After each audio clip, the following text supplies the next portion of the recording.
त्याचे गुणधर्म, त्याच्यासाठी साहित्य आहे 3 मोजपात्र, 3 काचेची नळसाळे आणि जाड कागद, त्याच्यासाठी लागणारे जाड वाळू, बारीक वाळू आणि कुंडीतली माती आणि पाणी.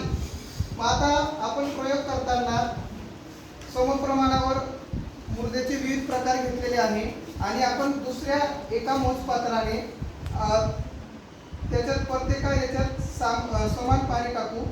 प्रत्येक मोजपात्रात आपण 50 ml पाणी टाकणार आहोत. किती ml? 50 ml. हे पहा या ठिकाणी दिसतंय तुम्हाला? 50 ml पाणी टाकणार आहोत.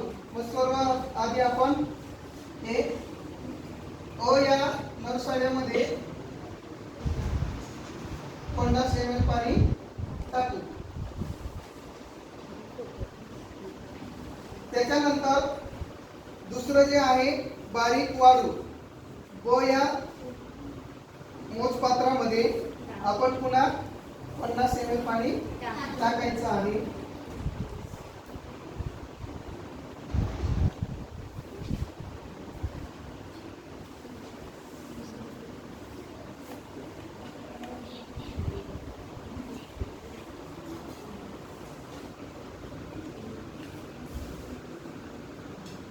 त्याच्यानंतर पुन्हा आपण 50 ml पाणी तिसऱ्या या मोजपात्रामध्ये ज्या ठिकाणी माती आहे त्या ठिकाणी आपण